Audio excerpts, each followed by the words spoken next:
As a sophisticated chap of the 21st century, I've become accustomed to a few little luxuries, like champagne, chilled to a perfect 4 degrees Celsius in my electric fridge, hot water for my bubble bath, heated to a luxurious 40 degrees by gas, and of course the plastic of the bath itself, which comes from oil. But in the future, all that could change. What are we going to do if the oil runs out? To be precise, how can I recreate this idyllic scene without using a drop of oil or any other fossil fuel? That is the challenge.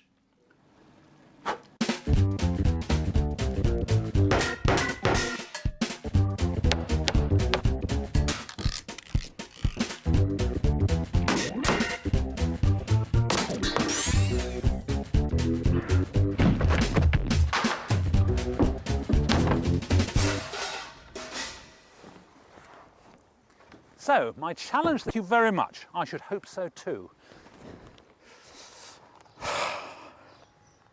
The field is owned by Rupert Evans. Rupert, you're an enthusiastic sort of engineer and energy conservator. What on earth are you doing in the backwaters of Cornwall? I'm a farmer, actually. Oh. Yes. My father came down here because he wanted to be self-sufficient after the war, and there was no electricity around here, so the obvious thing to do was to look for a water mill. Right. And as it doesn't do anything except rain down here, you might as well make it into something useful like electricity. I'll use a tiny bit of Rupert's power to run the shack's systems, but I've actually placed the shack close to the river, because that is going to heat my bath. Before we do anything, a high-level planning meeting. The bath down this end. Okay, so the bathroom at this end. The bath is at this end. This way Joe's sure what's going on. So we need to be able to reach the champagne. So if we put the champagne, say here, if we put a little shelf in there, we'll put the champagne bucket there, next to TV, the chandelier, you've got to rig that from the ceiling, and then the MP3 player and all food can go on those shelving units there. There you are, the blueprint for my luxury lifestyle. One of my first priorities is heat. I'm really looking forward to that hot bath. But heat is quite complicated, and I'm glad that I've got an expert here who knows about it. Robin, you seem to have brought along a fridge and about 30 miles of hose pipe. What are we going to do with them? Well, the hose pipe we're going to put in the stream flowing past us at the back of the field here. Right. And we're going to use it. It's a renewable energy collector, and we're going to collect a large quantity of low temperature heat that's flowing past us But it's here. cold. That's right. That's where the refrigerator comes in. So, let's get this straight. Robin is planning to get heat out of a cold river using a fridge. This has to go in the river, yeah? First task, get the hose pipe down to the river.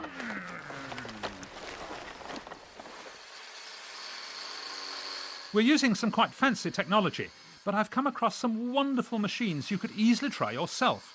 Here is how to cook for a solar dinner party. I have here two amazingly simple cooking devices. So simple, you can make them yourself. In fact, there are full instructions for how to make them up on the website, so have a look, make your own cookers.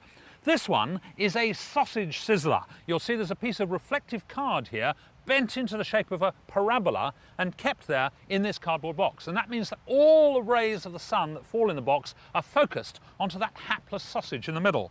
Now, the temperature of the air is about 15 degrees, and the temperature of the sausage is 35. Well, in this weak November sunshine, I don't think I'll actually get it sizzling. But come the summer, I'm going to have these all over my patio and we'll have wonderful barbecues. And this one's even simpler. Take one pizza delivery box, cut a flap in the lid, line inside a flap with a reflective card, double glaze the opening with 2 sheets of clear plastic. Now direct the sun's rays into the box using the mirror. And that's it. And do you know we got the box inside up to 107 degrees Celsius, over boiling point. You could poach an egg in there, you could poach a lovely piece of salmon. Fantastic. Some of you have already sent your solar cooking results to the website, and I'll be checking them out later.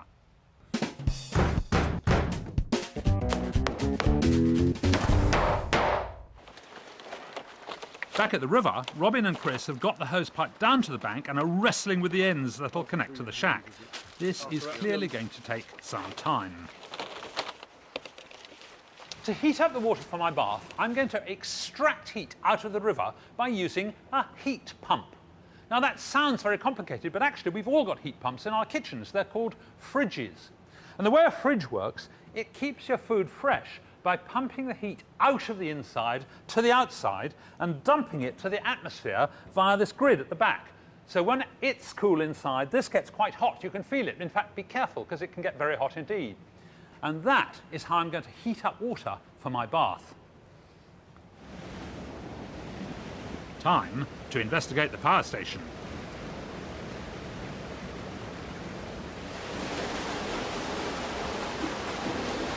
This is the powerhouse. This is where we're going to generate the power I need in the shack. Up there are hundreds, thousands of gallons of water poised to come pouring in. Now the first lot's going to come down this huge blue pipe, and just in there's a great propeller which will spin round and generate the electricity I need. So the electricity from the water turbine will power the motor in the fridge that heats the bath. But this is a rather unusual power station because it doesn't only make electricity.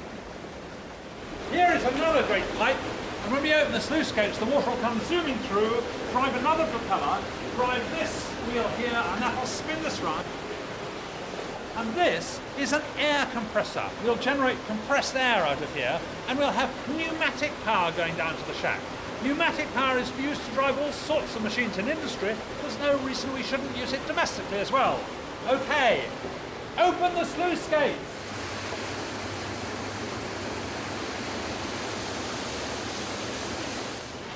Here it comes. Whoa!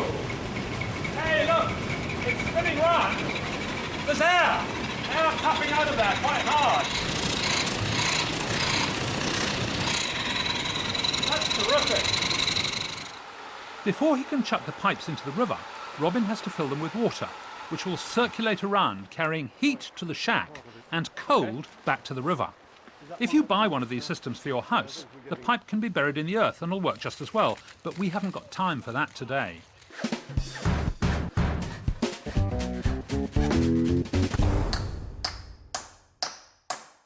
Now here's another amazing energy-saving device that I've come across.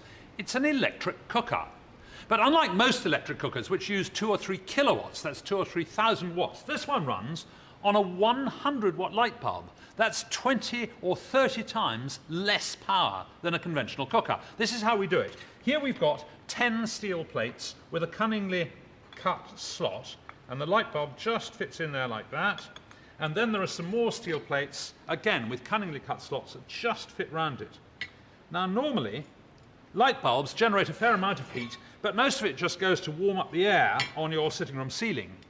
This time, we're concentrating, collecting all that heat, and keeping it with these steel plates so that it's tightly enclosed. And when I've left this for a few hours, it'll get really hot, and I'll be able to cook absolutely anything on it.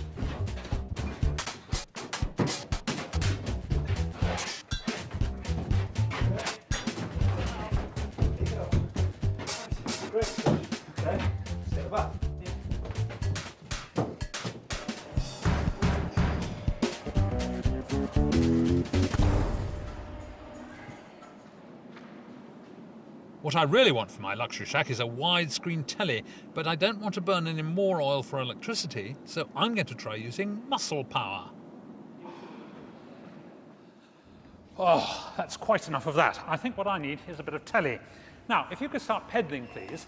Luckily, I've got a fit young volunteer, Rachel, here, who's going to do all the work. And with the luck, the telly will come on in just a few seconds.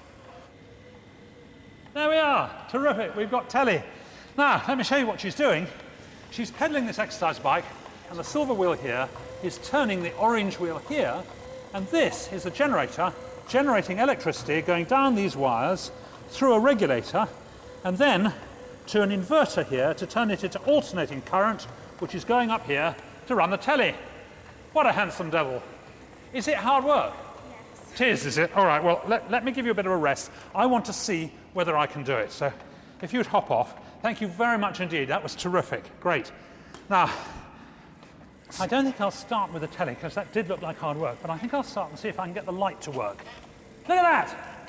Many hands make light work. Well, many feet in this case.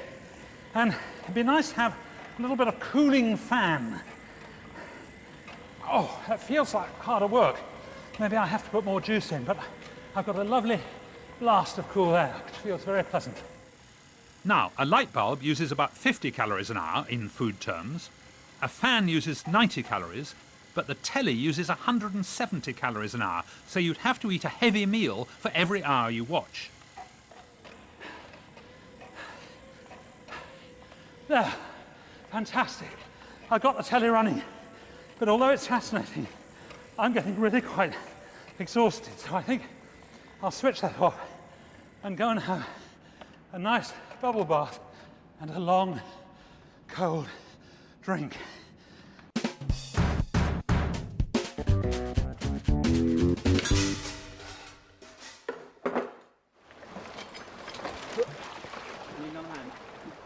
Yeah, do you want to come and push on here? At last, the hose pipe is going into the river. Okay, watch that, Robin, it's suddenly going to go. Look at that.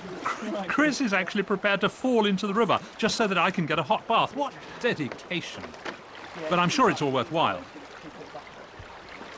With the river water now washing over the pipe, we're almost ready to connect up and switch on. My original luxury bath was made of a huge lump of plastic, melted and shaped. But of course the plastic was made from oil. So for my oil-free existence, I wanted to look for some other material. Now there are various natural polymers. Polymers are those things with long, long chain molecules. For example, rubber. Now the Victorians learnt how to vulcanize rubber and turned it into all sorts of things, including dentures. But you can't really make a bath out of rubber. It's the wrong sort of stuff. So the next thought was casein. That's the protein in milk. Now you can turn that into a plastic, but again, you can't make something as big as a bath out of it. I got excited when I learned about a new breed of biopolymers based on starch, because you can melt those and make them into simple, thin things like bottle tops. But unfortunately, if you try and make a great big thing like a bath, you can't control the temperature well enough, and it tends to caramelize because it's starch. And so it's like this. It smells and looks a bit like some of my cooking. Anyway, I decided not to give up and that I'd have to make my bath out of recycled plastic. With the recycled products, we start with yogurt cups or plastic bottles, even coffee cups. Coffee cup? You mean like these? That's right. So, could we make something out of these? You could, but you'll have to start cutting. Cutting? You mean they need to be smaller than this? A lot smaller.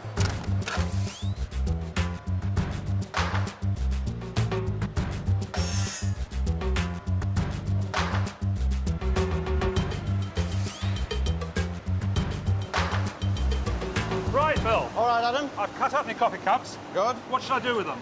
OK, if we spread them into the middle of the sheet. In the middle? Yeah, but we need a lot more than that. More than that? Yeah, and we've got another load here. If I put these in. Now we have to spread it all out, yes? Yeah. How deep? Roughly an inch. An inch deep? As evenly as possible. Right up to the edge? Yeah.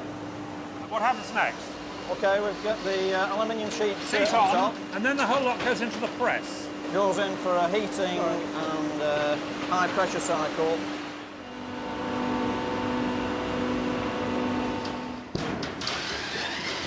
That's fantastic. I'll have it. Very good. We'll wrap it now. Thanks. Put them to one side, somewhere safe, and then we immediately bend it up. If you want to make a bath for yourself, it's easy. Take a large sheet of recycled plastic, fold along the dotted lines, glue up the gaps, and bingo, one bath.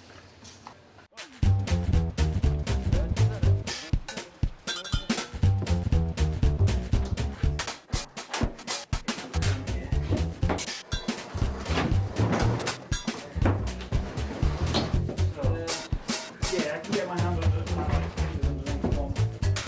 one edge. Okay. And now we'll lower it together.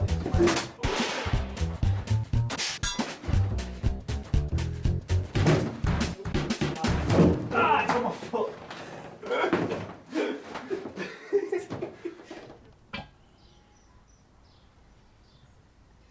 Of course, if the oil really runs out, what most people are going to be worried about is their cars. But this is one car that won't mind because it runs on this stuff, vegetable oil. Isn't that fantastic?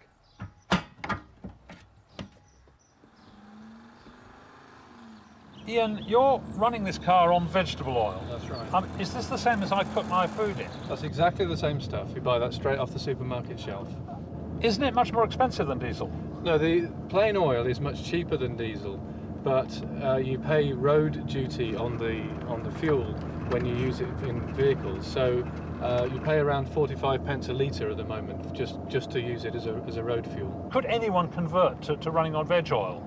Pretty much anyone can convert if they've got a decent enough diesel engine car, yeah. Right, so you need a diesel engine car to start with? Yes. And then is it expensive to modify? It costs about £300 for a kit to modify the car, but once that's done, then it's savings all the way after that. Now, it smells a bit funny, doesn't it? It smells gorgeous, I think, don't you? Well, it does smell. It smells a bit like a sort of burger bar. That's right. Don't you get kids running after you saying, I'll have one with tomato ketchup? And you just go to the supermarket and buy in sort of gallons? I can buy it in gallons from the supermarket. The other place to get vegetable oil from is the back of hotels or as you say, burger bars, whatever, where they're throwing away thousands of gallons of this stuff every week.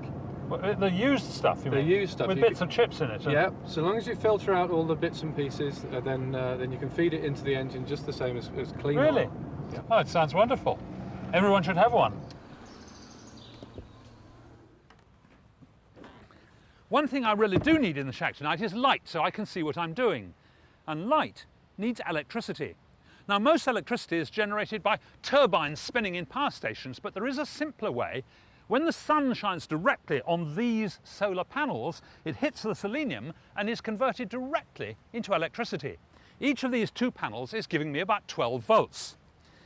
Now, I need to store that in a battery because, of course, I don't need light now when the sun's shining. I need light when the sun's gone down. So I'm going to store the electricity in this battery, and my hope is that tonight I'll be able to light up this magnificent chandelier and have light in the shack. Right. No, I don't think you need to push. I think if we just pull, Marty, I think it'll sort itself. No, No, it's tightening up. Okay, so in which case roll it. Rest the whole thing on the ground. Right. Right, and then just roll it like this. I'm getting a bit worried about all this being finished on time. The bath isn't getting hot and the champagne isn't getting cold, so it's time to get my cooling system in place. The team are going to use air power, so we need to get the compressed air from the power station to the shack. Cooling is the technology that surprised me most, because this is what we're using to chill the champagne. It's called a Vortex tube. In the big tube, air is squirted in so that it spins like a whirlpool. This has a peculiar effect. At the outside, air is compressed and gets hot. In the middle of the tube, the air expands and gets cold. So all you have to do is separate the hot from the cold. Let me show you it in action. Here's a commercial one. I'm going to blow compressed air in at the bottom. And now, this side is already warming up. I can feel it with my fingers. And this side is cooling down quite significantly as the cold air rushes through it. And this is getting almost too hot to touch in just a few seconds. And this is getting colder and colder. And you'll notice we bent this tube into a spiral of exactly the right diameter to fit my champagne bottle, so I can cool my champagne to the perfect drinking temperature.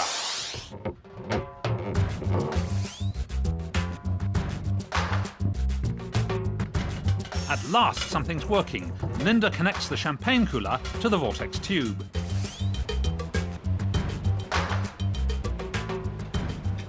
While I'm relaxing in my hot bath, there's nothing I like better than a little music to soothe the nerves. And I've heard that somewhere in Harrogate, Howard Atkin has a state-of-the-art system that ought to fit the bill. But where is his workshop? Surely not. Hi, you must be Howard. I am. Hello, how are you? Now, tell me what you're doing here. I'm checking the output of this miniature generator that we've got.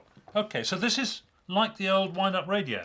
It's very similar to the wind-up radio. There's a generator and a gearbox. But instead of storing the energy in a very large spring, like the original radios were, we store the energy in batteries. So the clockwork's gone out of Clockwork Radio, if you like. So you put it straight into the battery? Directly in. Can I wind it up? You can, yes. You wind the handle on the generator, and I'll plug you into this small packet of batteries. Right. And as you wind, it charges the batteries up. And the more you wind, the better they're charged. So how long do I have to wind for? About half a minute, something like that. And that's enough to run a radio typically for an hour and a half. OK. Well, now, what I really want is a music system. Can you sort that for me? Yeah, we can do that. Any small portable battery device can operate. This is bang up to date. This is an MP3 player. Oh, that sounds good. Enough? Oh, yes, that's more than enough, I should think. Right, we unplug that, and if you plug the MP3 player in... Right.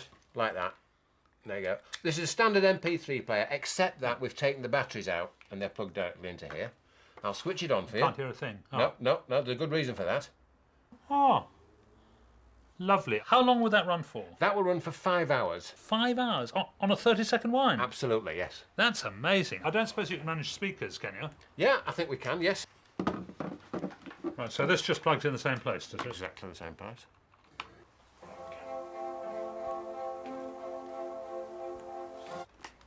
Is it OK if I take this lot for my music system? Yes, of course. Sure? Yeah. OK, well, I'll take the speakers, Okay. I'll take the player, I'll take that, and this is the precious bit, right? The winder. The winder. There you go. I'll look after that. Thanks very much indeed. Take care.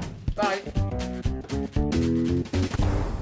I have to say I'm looking forward to my hot bath. And with luck, it's getting ready for me because there's warm water coming up here and cool water going back to the river down that pipe. The temperature difference is only about 3 degrees, but that's enough because we're concentrating the heat in this fridge here. Let me try and explain what will happen when Robin switches on the compressor. It will take about 1 kilowatt of electrical energy from our powerhouse, and it will extract all that heat from the river water and concentrate it into my bath water. But the critical thing is that it's going to take about 3 kilowatts of energy out of the river, simply by cooling the river down. It's very cunning, that.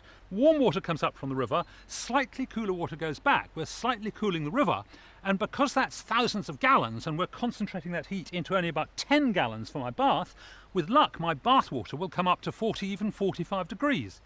OK, the hot water comes along this insulated pipe here, this grey one, and up into the bath where it'll warm my toes, and the cooler water, when it's been used, comes back down this clear pipe to be circulated through the fridge. Meanwhile, the chaps are busy insulating it with this lovely flax material, biological material, not made from fossil fuels, to keep all that lovely heat in. How long do you reckon it'll take? A couple of hours. Couple of hours, so I can have my bath in just a couple of hours.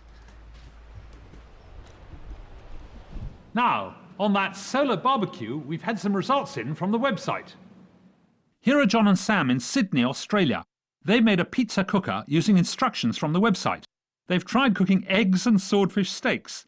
But John reports the bad news is that after about 2 hours, we'd done little more than perfected a slow drying method for eggs. Decided the swordfish should go on the barbie. Anyway, well done. And here's a video of prawns in the sizzler on Bondi Beach, as cooked by Georgia and Tim. Half an hour on the barbie.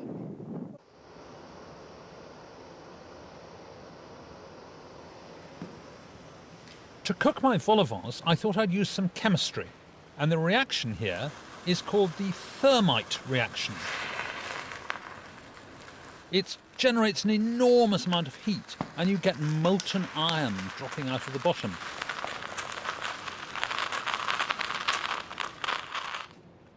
It's in fact used by people in the railway industry to mend railway lines, because it actually welds those steel lines together. And then I'm using the heat locked up in the molten iron to cook the vol au vents. Now, I wonder how my bath's getting on. Nicely insulated anyway. Let's see. Oh, hey, that's not bad.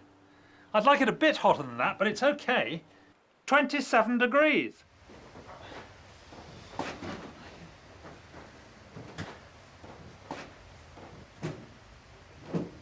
Well, it took until nightfall to get all the systems working and everything in place. You remember my light bulb cooker? Well, it's been going for about 4 or 5 hours now, and it's cooking away beautifully. You see all this steam being generated, and I'm steaming some prawns and spring onions. It smells wonderful. I reckon it needs another sort of 10 minutes, and I'll be ready to eat it. Isn't that terrific? All cooked, on a 100-watt bulb. Just a few finishing touches. The shack looks as if it's been attacked by Lawrence Llewellyn Bowen.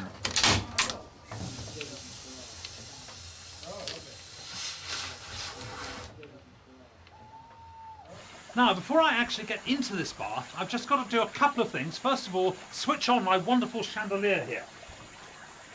There, isn't that beautiful? And the next thing I have to do is to get my MP3 player going. That should do it. Okay, so we plug this in here like this. And then it's ready to roll. And now, the champagne. This tube is working wonderfully. It's really hot at this end, and this is so cold it's all frosted up. The champagne is absolutely perfect. Time to get in the bath. Oh, wow. That is wonderful. Very, very comfortable. Look, even the duck's smiling. The Science Shack team really have recreated my life of luxury. Let me take you through it. First of all, the bath. Recycled plastic, and we made the bath ourselves.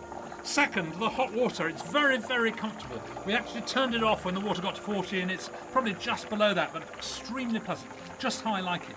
And we got it this way by taking heat out of the river and concentrating it into the bath water. Then up here, the champagne. Nicely cooled. Look, you can see the frost forming on the outside of the bucket.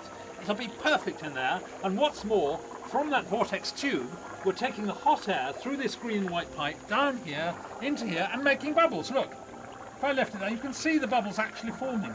And all these bubbles are being blown deliberately by hot air so that it's keeping the bath warm. Then, of course, we've warmed my food by chemistry. I've got my music playing. I wouldn't mind watching the telly, actually, but I can't pedal while I'm in the bath, so I need somebody else. Could somebody pedal? Sophia, could you pedal? Bit harder, faster.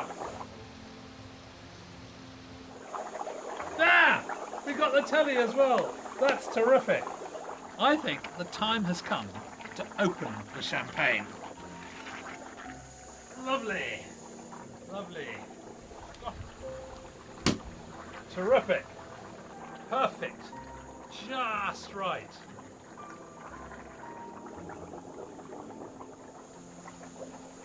Oh, wonderful. Who needs oil when you've got champagne?